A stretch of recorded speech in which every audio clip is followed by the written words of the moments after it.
तो देखिए दूसरे वोटर को कौन सी कागज की पर्ची दिखी? दूसरा भी तरबूज ही आ रहा है। हाँ, दूसरे को भी तरबूज की दिखाई, दूसरे वोटर को। हाँ। तो इसमें से एप्पल की कितनी पर्चियां निकलेगी? अब कितनी निकलेगी। नहीं निकलेगी। और तरबूज की 2 निकलेगी। तो देखो क्या हुआ।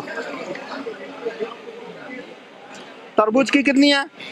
1। एप्पल की कितनी है? 1। और दोनों ने तरबूज देखी थी ना। दोस्तों हमारे यूट्यूब चैनल में जैसा कि आप लोग को पता है कि 10 मार्च को यूपी में चुनाव हुआ था, तो ईवीएम को लेकर खुलासा क्या हुई है, ईवीएम चोरी पकड़ी गई है, तो देखते हैं हम अपने वीडियो में। ठीक है, तो वीडियो के लास्ट तक बने रहिएगा। वीडियो में आपको दिखाता हूं कि बीजेपी ने बेईमानी की है, इलेक्शन कमीशन ने बेईमानी की है और धांधली करके इस जनता का वोट लूट के सरकार बनाई है। इसलिए सरकार को जाना चाहिए कि आप हमारी मशीनों से इलेक्शन करवाओ, फिर हाँ। ये ठेका हमको दो, टेंडर हम जीत के बताएंगे और बीजेपी को जो है लंबे समय से आंदोलन तेज हो रहा है, लेकिन आज जो है दिल्ली के जंतर मंतर पर हमेशा जो है राहुल मेहता जी हैं, जो कि आईआईटी दिल्ली से जो है कंप्यूटर साइंस में जो है पढ़ाई कर चुके हैं। और अब तो आप जो ईवीएम को लेकर आप जो पूरा डेमो दिखाना चाह रहे हैं, आप क्या है ये पूरा मसला थोड़ा समझे। ये कि इसमें कागज में कैसे गड़बड़ी का ईवीएम में ये पुराना ईवीएम है जिसमें कांच सफेद थी, आर पार दिखती थी। ठीक है। अब कांच बहुत सारी वीवीपैट में काला हो गया है। तो कांच यदि काला हो तो प्रोग्राम कैसे वोट बदली कर सकता है वो मैंने दिखाया। आप बताइए। हाँ, तो मान लो मैं पहला वोटर हूं। आप जो इस पर वोट दीजिए। हाँ, तो पहला एप्पल पर दीजिए। पहले राउंड में मैं आपको कोई भी, सेकंड राउंड में आपको कोई भी वोट डालने दूंगा। पहले में क्यों नहीं डालने देंगे? इसलिए क्योंकि इसको टारगेट दिया गया, मैं आपको दिखा देता हूँ, बाद में आपको कोई भी डाल दूंगा।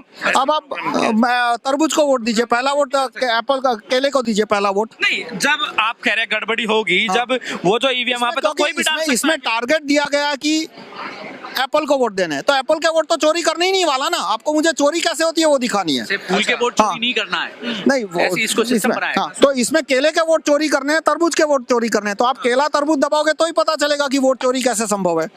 तो आप केले को वोट दीजिए। वोट केले को देना पड़ेगा, पहला वोट और दूसरा वोट। बाद में सेकंड राउंड में हम कोई भी देने देंगे। अगर हमने पहला वोट इसको दे दिया तरबूज को, फिर चोरी नहीं होगी। नहीं, पहला वोट तरबूज को दिया और दूसरा तरबूज को दिया तो भी चोरी होगी। तो पहले आप तरबूज को दीजिए। अच्छा चलो, ये खाली है। हाँ, खाली है। चलो पहला वोट मैं तरबूज को देता हूँ। ठीक है, तो देखिए क्या दिखा। दिखाइए। हाँ। क्या दिखा? अभी तो ब्लैक जा रहा है, कुछ नहीं आ रहा है। ये लाइट चालू हुई, देखिए। हाँ, तरबूज आ गया। तरबूज आ गया। हाँ, हाँ।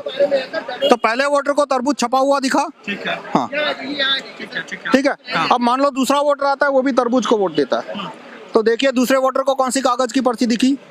दूसरा भी तरबूज ही आ रहा है। हाँ, दूसरे को भी तरबूज की दिखाई, दूसरे वोटर को। हाँ। तो इसमें से एप्पल की कितनी पर्चियां निकलेगी? अब कितनी निकलेगी। नहीं निकलेगी। और तरबूज की 2 निकलेगी। तो देखो क्या हुआ। तरबूज की कितनी है? 1। एप्पल की कितनी है? 1। और दोनों ने तरबूज देखी थी ना। हाँ, तो वो कैसे हुआ कि मेरा प्रोग्राम या तो सुनिए ना, ये जो तरबूज जो है, हाँ। ये दोबारा भी यही दिखाई दे रहा था। हाँ, हाँ, हाँ, हैं? हाँ। दोबारा भी यही दिखाई हाँ, तो मैं बताता हूँ। अरे भाई बताता, मैं सब बता देता हूँ। हाँ। तरबूज को वोट दिया पहले वोटर ने, तो तरबूज उसने छापा। ठीक है। ठीक है, लाइट चालू की तो तरबूज दिखा वोटर को। लेकिन प्रोग्राम ने क्या किया, क्योंकि वोट चोरी करने थे, उसने लाइट बंद कर दी लेकिन काटा नहीं। अब दूसरा वोटर आया, उसको कुछ दिख रहा है क्या है पीछे? नहीं दिख रहा। दूसरे वोटर ने तरबूज को वोट दिया, तो प्रोग्राम ने क्या किया, सिर्फ लाइट चालू की। तो पहले वाले की छपी हुई पर्ची पहले को दिखाई, दूसरे को दिखाई। हाँ, और 7 सेकंड के बाद लाइट बंद हो जाएगी तो अंधेरा होगा। देखते हैं अंधेरे में क्या करता है। अभी ये तो खुला दिखा, पर मान लो लाइट कागज बंद होता तो क्या होता। तो अंधेरे में क्या किया इसने? अंधेरे में खेल हो रहा है। काला कांच है, इसलिए काला कांच नहीं होता तो अंधेरा नहीं होता।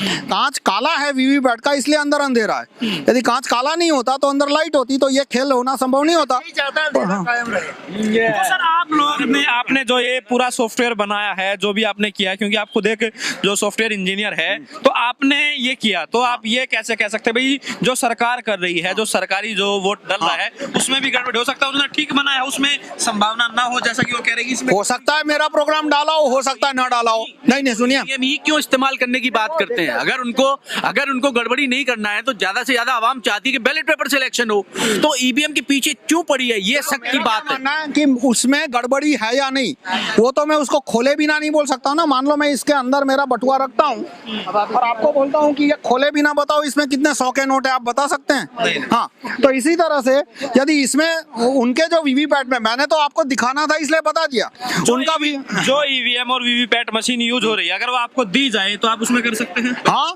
उसमें मेरा प्रोग्राम डाल दूंगा तो हो जाएगा। या तो उनका प्रोग्राम में धांधली है तो वो भी बता दूंगा कि उनके प्रोग्राम में धांधली संभव है या नहीं। वो प्रोग्राम खोलने ही नहीं देते। जब सरकार ने जब जो प्रोग्राम इलेक्शन नहीं करने कमीशन दिया था, है, प्रोग्राम जब नहीं। उन्होंने बुलाया था, चैलेंज किया था हैकाथन, हाँ, जोकाथन हाँ, जोकाथन, तब उन्होंने क्या कहा था कि हम खोल के प्रोग्राम नहीं चेक करने देंगे। तो इसमें यदि मैं प्रोग्राम बनाऊंगा तो आप मैनिपुलेट नहीं कर पाओगे, क्योंकि इसमें मैं पासवर्ड रखना होगा। देखिए, मैं इसमें पासवर्ड रखूंगा तो जिसको पासवर्ड पता है वही इसको मैनिपुलेट कर पाएगा। जैसे मान लो आप अपने मोबाइल पे हॉटस्पॉट बनाते हैं, ठीक है, तो जिसको पासवर्ड नहीं पता वो आपके मोबाइल के हॉटस्पॉट से कनेक्ट कर सकता है? ठीक है सर, नहीं, बताइए ना पहले। नहीं कर सकता। हाँ, तो जब तक आपका मशीन मोबाइल में खोलूंगा नहीं, मुझे पासवर्ड पता नहीं चलेगा। तो इसी तरह से मैं जो मशीन है, जैसे क्योंकि एक इलेक्शन हो रहा है तो कहीं 2000 मशीन यूज हो रही है, कहीं 4000 6000, ठीक है, तो मशीन एक दूसरे से इंटरकनेक्ट तो नहीं है, तो क्या आपके हिसाब से हर मशीन में करना पड़ेगा? प्रोग्राम फैक्ट्री में एक ही 2 या 3 फैक्ट्रियां पूरे भारत में जहां 10 लाख वीवीपैट बनते हैं। प्रोग्राम में जब वीवीपैट का प्रोग्राम बना तब मेरा वाला प्रोग्राम डाल दीजिए, या तो ट्रक में बदल दीजिए, कहीं भी इलेक्शन। एक मशीन में करना पड़ेगा ना? अरे भाई, 10 लाख मशीन में प्रोग्राम जाता है तो हर एक मशीन में डालने का एक ही मशीन है, 1 या 2 या 10 मशीन है जो कि वो 10 लाख मशीन में प्रोग्राम डालती कह है। रहे हैं जब मशीन बनाई गई तभी गड़बड़ी हुई? तब गड़बड़ी, मैंने गड़बड़ी हुई ये नहीं कहा, क्योंकि गड़बड़ी हुई है या नहीं वो तो मैं मशीन खोले बिना नहीं बता सकता। लेकिन मान लो मुझे 10 लाख मशीन बनाने का कॉन्ट्रैक्ट दो तो मैं मेरा वाला प्रोग्राम उसमें डाल दूंगा। और जब दोबारा चुनाव होगा फिर वही मशीन यूज होगी? हाँ, तो दोबारा पासवर्ड तो मुझे पता है, पासवर्ड तो मुझे अकेले को पता है ना। एक मशीन में करना पड़ेगा?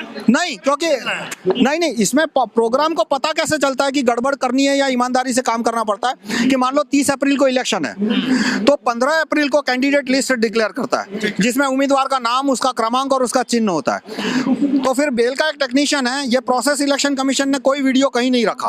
वो कलेक्टर के ऑफिस में बैठ के अपने कंप्यूटर से एक मशीन है जिसका नाम इलेक्शन कमीशन ने बताया नहीं, उसका नाम है SLS server, symbol loading application server. ये मुझे सुना, उन्होंने तो नाम बताया नहीं है। उसमें वो पूरा डेटा एंट्री करता है कि उस लोकसभा में मान लो 20 उम्मीदवार है, पहले का नाम क्या है, हिंदी में नाम, अंग्रेजी में नाम, उसका चिन्ह क्या है। और फिर जो SLS सर्वर है वो एक फाइल बनाता है, उस फाइल को एक मशीन में डाला जाता है जिसको SLU कहते हैं, सिंबल लोडिंग यूनिट, और उस SLU के माध्यम से उस फाइल को 2000 वीवीपैट के अंदर अपलोड किया जाता है। आप देखते हैं कि वीवीपैट में कैंडिडेट के नाम होते हैं, तो वीवीपैट को कैसे पता चलता है कैंडिडेट का नाम? वो कैंडिडेट फाइल के थ्रू पता चलता है। तो उस फाइल में मैं पासवर्ड डाल दूंगा। कैसे? SLS सर्वर यदि मान लो मेरे हाथ में है तो SLS, और पूरे भारत में 1 या 2 या 3 ही SLS सर्वर है, ज्यादा की जरूरत भी नहीं है।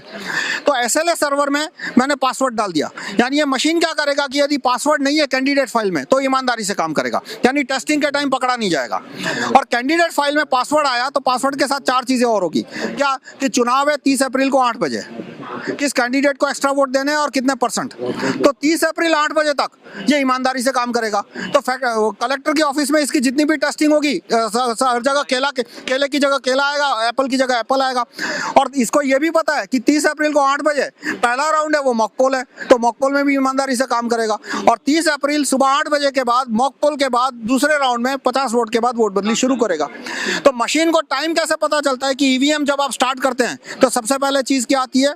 टाइम आता है। ईवीएम के अंदर एक क्लॉक है, रियल टाइम क्लॉक बोलते हैं हमारी भाषा में, इंजीनियर की भाषा में। सर, आपने तो क्योंकि एक मशीन बनाई है, आपने इसमें गड़बड़ी करके दिखाई, क्या आपको यकीन है कि इतने बड़े स्तर पर और जो देश में जो चुनाव हो रहा है वो ईमानदारी से हो रहा है? नहीं, उसमें विपक्ष के लोग लगातार नहीं, ये विपक्ष के लोग क्या कहते हैं उसमें नहीं जाता। मैं क्या कहता हूँ कि जो मशीन बनाने वाले 10-20 लोग हैं, क्योंकि जो कोर वर्क है इसका प्रोग्रामिंग का, उसमें कोई 10,000 की टीम नहीं होती, वो बहुत छोटी टीमें होती है। एक प्रोग्राम लिखना है और आखिरी मोमेंट पे भी कोई प्रोग्राम बदल सकता है। इसकी चिप तो अमेरिका में बनती है, मान लो अमेरिका या किसी भी देश में, शायद यूरोप में बनती हो, भारत में नहीं बनती। तो जहाँ चिप बनती है वहीं पे मैं ये गड़बड़ी करने वाला प्रोग्राम डाल सकता हूँ। तो अमेरिका से चिप आई उसी में, और प्रोग्राम है ये गड़बड़ी कब करेगा? कैंडिडेट फाइल आने के बाद, कैंडिडेट फाइल आने के 15 दिन के बाद, क्योंकि कैंडिडेट फाइल में चुनाव का डेट और टाइम है। तो ये इसकी गड़बड़ी चुनाव के डेट, चुनाव का टाइम और चुनाव के डेट में भी इसको पता है पहला राउंड मॉक पोल है, तब तक दिखेगी नहीं गड़बड़ी। तो मतलब वो पहले ही सब कुछ कर दिया जाएगा, आपका कहने का हाँ मतलब यही। हाँ, मुझे मशीन बनाने का कॉन्ट्रैक्ट दो, मेरी पार्टी के 540। इसका मतलब ये हुआ इंजीनियर साहब कि अगर हम चाहें कि अगर बीजेपी के कुछ लीडर को बुला के चाहें, सर इसमें मैं पार्टी का नहीं कोई, क्योंकि ये ईवीएम का ठीक है, मैं बोल रहा हूँ अगर हम किसी जैसे जो बीजेपी वाले लोग नहीं मानते हैं, हम बीजेपी के लीडर्स को बुला के 20 लोगों को हम ये इस मशीन के थ्रू हम वोटिंग करवाएं, हाँ। तो क्या हम मनपसंद कैंडिडेट को जिता सकते हैं? बिल्कुल जिता सकते हो, मैंने दिखा दिया ना यहाँ पे। ये है कि आप हमारी मशीनों से इलेक्शन करवाओ, फिर हाँ। ये ठेका हमको दो, टेंडर हम जीत के बताएंगे और बीजेपी को हरा के बताएंगे। देखिए ठीक है, चलो इन्होंने बोला पार्टी का नाम, मैं इतना कह दूं कि मैं खुद इलेक्शन लड़ता हूं, मेरी पॉलिटिकल पार्टी है, छोटी पार्टी है, मैं किसी बड़ी पार्टी से कनेक्टेड नहीं हूं। दिल्ली में भी इलेक्शन लड़ेंगे, पर ईवीएम का मुद्दा मैं अपनी पार्टी से अलग रखता हूं। देखिए ये बैन ईवीएम लगा है, आप देख लिया मेरी पार्टी का नाम लगा है, नहीं लगा ना, सिर्फ फोन नंबर नहीं वो ठीक है लिखा, ये इसमें नाम लिखे हैं और फोन नंबर लिखे ताकि लोग हमसे कनेक्ट कर सके। पर जब भी ईवीएम की बात आती है मैं कोई पार्टी के बीच में नहीं लाता। और देखिए ईवीएम के खिलाफ मैंने सबसे पहले पेपर लिखा था 1989 में, जब मैं आईआईटी के 4th ईयर में था, कि ये बकवास चीजें आनी ही नहीं चाहिए। तो तब कौन सी पार्टी थी, तो पार्टी से कोई लेना देना नहीं सवाल है, क्योंकि कुछ लोग कह रहे हैं कि जो ईवीएम में जो गड़बड़ी का जो मामला है, अगर ईवीएम एक दूसरे से कनेक्ट है तो एक बड़े स्तर पर गड़बड़ी की जा सकती है, लेकिन हिंदुस्तान इस तरह से है। सुन लीजिए, तो जो भारत में जो ईवीएम है वे इंडिपेंडेंट है, एक दूसरे से उनका कोई कनेक्शन नहीं है। कनेक्शन है इस तरह से है कि एक सिंबल लोडिंग यूनिट है, वो एक सिंबल लोडिंग यूनिट 250 वीवीपैट में डेटा अपलोड करता है। तो उस सिंबल लोडिंग यूनिट में कहां से वो फाइल आती है, वो एक ही मशीन से आती है। तो पूरे भारत में जो 10 लाख ईवीएम है उसमें एक ही मशीन से फाइल बन के आती है। वो मशीन अलग अलग कंस्टिट्यूंसी के लिए अलग अलग कैंडिडेट फाइल बनाएगा। मतलब मान लो लोकसभा में 543 इलेक्शन है तो 543 कैंडिडेट फाइल बनेगी, और वो 543 कैंडिडेट फाइल एक ही मशीन में बनती है। मतलब ये मोबाइल है, ठीक है, ये 10 लाख मोबाइल हो या 1 करोड़ मोबाइल हो, बनते तो 10 फैक्ट्री में है, बस उसे 1 फैक्ट्री में 2 फैक्ट्री में मैंने धांधली कर दी तो 1 करोड़ मोबाइल बने, उसमें से 10 करोड़ में मेरा धांधली वाला कोड चला गया। और अगर वो बीजेपी वाली और जो तमाम पार्टी जो चुनाव लड़ती है उनकी पर्ची ऊपर नीचे हो गई तो उससे फर्क, जो कैंडिडेट फाइल, सुनिए 30 अप्रैल को इलेक्शन है, हाँ 30 अप्रैल को इलेक्शन है, तो 15 अप्रैल को तो कैंडिडेट लिस्ट है वो फाइनल हो गया, उसके बाद नहीं बदल सकता। और दूसरा, मान लो कैंडिडेट का क्रम बदल दिए, लेकिन मैंने इसको दिया है कि apple.jpg को एक्स्ट्रा वोट देना है, तो apple.jpg किसी भी क्रम पे हो वो उसको एक्स्ट्रा वोट दे देगा, क्योंकि इसमें फाइल नेम होता है ना। देखिए मसला है, टेक्निकल मसला है, इस पर जो है सरकार को भी जो है जरूर ध्यान देना चाहिए, क्योंकि गंभीर सवाल लगातार उठ रहे हैं। भानु प्रताप जी है जो लगातार ईवीएम के खिलाफ सवाल उठ रहे हैं। तो सर आज जो यहाँ पर जो डेमो दिखाया गया है जंतर मंतर पर, खुले में दिखाया गया है, कोई भी आ सकता है, तो आप भी यहाँ पर पहुंचे, कैसे देख रहे हो जो पूरा आंदोलन चल रहा है? नहीं, मैं तो देखिए हम पहले से इस बात को कह रहे हैं कि ईवीएम में धांधली है। और अभी आपने जैसे सवाल पूछा और आपने कहा कि भाई जब इलेक्शन कमीशन ने बुलाया तो उसने कहा कि भी बिना छुए से करो। उस समय तक जिस समय बुलाया गया था वीवीपैट नहीं थी, अगर आपको ध्यान हो, जिस समय इलेक्शन कमीशन वीवीपैट उस समय नहीं थी, अब वीवीपैट है। तो वीवीपैट को इसीलिए लगाया गया था और सुप्रीम कोर्ट ने बहुत स्पष्ट तरीके से भी कहा है अपने जजमेंट में, जो है जो 13 अक्टूबर को जो जजमेंट दिया उन्होंने, सुप्रीम कोर्ट ने 9 अक्टूबर 2013 को जो किया, उसमें कहा कि भी वीवीपैट से जो है free fair and transparent election जो है संभव है। बट अब आपके सामने, आपकी आंखों के सामने है कि जिस चिन्ह वाले को या जिस व्यक्ति को वोट दिए जा रहे हैं उसको जो उतने नहीं मिल रहे, दूसरे को चले जा रहे हैं। मतलब 2 वोट एक व्यक्ति को डाले गए हैं, उसके अलावा उसे एक ही मिला और दूसरा उसको चला गया। तो दिखाने की ये जो प्रॉब्लम, इसलिए हम बार बार कह रहे हैं कि मशीन में वाकई में गड़बड़ी है। और जिस तरह से इन्होंने बहुत डिटेल में बताया है राहुल मेहता जी ने कि जो उसका यूनिट है उसको किस तरह से चेंज किया जाता है, कैसे कैसे कंट्रोल किया जाता है। अगर आप हमारी कंपनी को दे दो, हम जैसे चाहेंगे उसको बना के दिखा देंगे और जितने चाहेंगे कैंडिडेट। और ये बड़े व्यापक पैमाने पर धांधली है, क्योंकि मैं तो बहुत खुल के कह रहा हूं, बीजेपी को कहीं भी किसी भी हालत में इस देश की जनता का मत प्राप्त नहीं है। बहुत थोड़े लोग हैं जो उनको मत देते हैं, जो उनका कैडर है आप उसी को मान लो, उसके अलावा कोई भी उनके साथ में नहीं है, कोई उनको वोट देने को तैयार नहीं है। और इसी तरह से धांधली करके वो लोग जीत के आए हैं। और शायद उस समय जब बीजेपी सवाल उठा रही थी, सुब्रमण्यम स्वामी और जीवीएल नरसिम्हा उस पर सवाल उठा रहे थे कि भाई ईवीएम में धांधली है। उन्होंने बड़ी जबरदस्त वो करी, 246 पेज की किताब लिखी जीवीएल नरसिम्हा ने, और सुब्रमण्यम स्वामी भी उस पर सवाल उठा रहे हैं। फिर वीवीपैट क्यों? तो ये एक साजिश के तहत ही वीवीपैट लाया गया, और वीवीपैट लाने के बाद में जो सारी चीजें हुई हैं वो अब आप देख रहे हैं कि इससे बिल्कुल सिद्ध हो जाता है राहुल मेहता जी की इससे कि ईवीएम में बाकायदा गड़बड़ी। और यही नहीं आपको दिखाएं, मैं आपको बताऊं, एक बार इस इलेक्शन के बाद ही मंसूर अली खान जो तमिलनाडु के हैं, एक एक्टर भी हैं, उन्होंने भी अपनी पार्टी बनाई है और उन्होंने भी यहाँ की इस तरह से डेमो दिखाया था, इसी तरह से पर्ची करके उन्होंने डेमो दिखाया था कि किस किस को कितनी वोट दी गई और उसके बाद में वोट कितनी किसको मिली।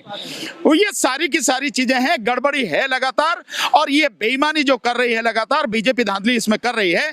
चुनाव आयोग क्योंकि उसके तलवे चाटता है, गुलाम चुनाव आयोग, बेईमान है चुनाव आयोग, इसलिए ये सारी की सारी। और जिस तरह से उन्होंने बताया है कि काला शीशा है, और भी ये चेंज करके मुझे काले शीशे की बात किसी और ने भी बताई थी, लेकिन आज तो मैंने अपनी आंखों के सामने देखा है कि किस तरह से काले शीशे के बाद जो पर्ची है, एक ही पर्ची लगातार जो लोग डाल रहे हैं उनको दिख रही है, और जब पर्ची निकल के आ रही है तो उसमें अलग ही चीज है।